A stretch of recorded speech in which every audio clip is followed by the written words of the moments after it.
Hello everyone and welcome to my channel.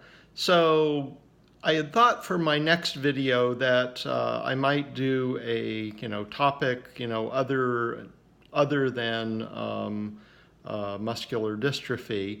However, some really exciting news came out a couple of days ago.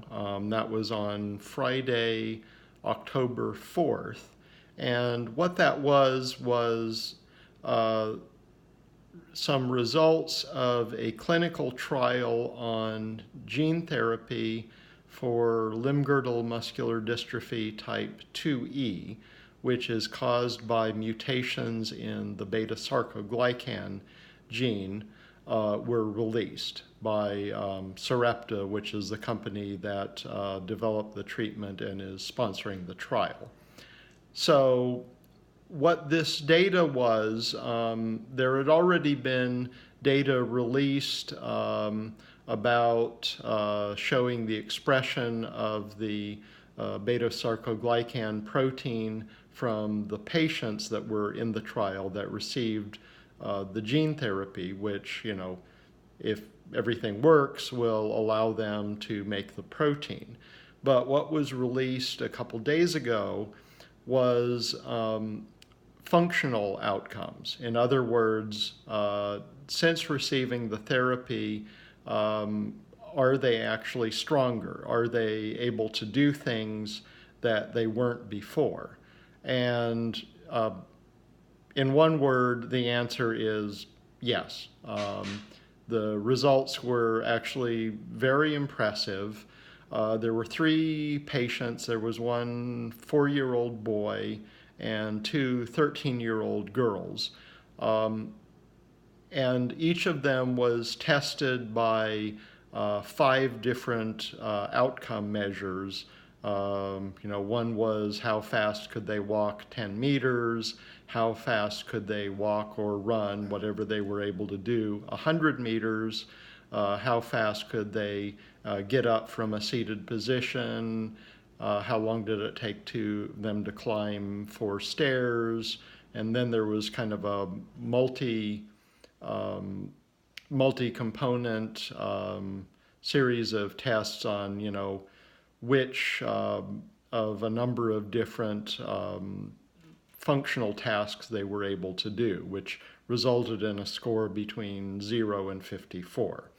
Okay, so in a nutshell, all 3 patients improved their performance on every one of the 5 different outcome measures.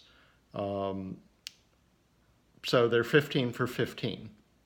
And the youngest patient, who was only 4, essentially topped out on the multi-component testing things. He got a score of 54, which is the highest score you can get. So at least according to that measure, basically he doesn't have any symptoms.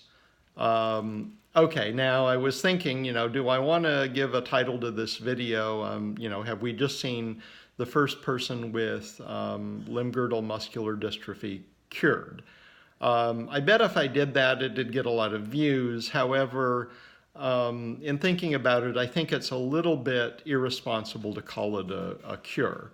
But what that means is that we need to talk about what we actually mean by a cure. So I would define a cure as meaning, okay, we've taken care of this problem. A person is never going to have muscle issues for the rest of their life. Okay, we don't actually know that that's true. Because before starting it in people, we've only tested it in mice. Now, we can make sure a mouse doesn't have any muscle problems for the rest of its life, but their lifespan is only about 2 years, as opposed to something like 80 for a person. So we don't really know what's going to happen in the future, but what I would say, at least about the youngest patient, who had less severe symptoms, is that right now he's essentially in remission. He doesn't have any functional weakness or any, there's no sign that someone, who didn't know the backstory would really be able to tell that he had a muscle disease, which is pretty amazing. But even the older patients, they didn't recover full function. But what we know from that, it's been kind of a question on if someone already has significant muscle weakness, is gene therapy just going to prevent further deterioration, or is it going to, enable them to increase their strength? And the results show that, at least to an extent, a person who receives gene therapy can increase their strength. Now, there's a lot to be done in the future. One thing that I didn't mention about this trial is this is the first trial in a muscular dystrophy where the full-length gene has been put into a person and into the person's entire body. Before, there have been trials in Duchenne muscular dystrophy where you had a shortened version of the gene, or there have been trials in limb girdle muscular dystrophies where you've only had it injected in one spot, or put into, say, one leg. But this was just an intravenous injection, which should potentially treat the person's entire body. So far, it's really good, and we'll have to see, how long the increase in strength and expression of the protein persists. One thing that they are going to do is increase the dosage in future patients of the trial.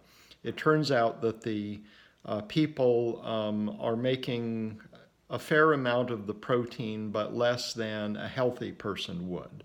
So they're going to, they have an additional factor of 4 that they can increase in the dose. So they're going to do that in future patients, and then after they see how the people that receive the current dose versus people that receive 4 times the dose did, they're going to see what they're going to, which dose they're going to use in the trial, that's intended to, prove statistically that, yes, this helps, but I'm pretty convinced that it does help. So, it's kind of an exciting moment, and hope you're having a good day wherever you are.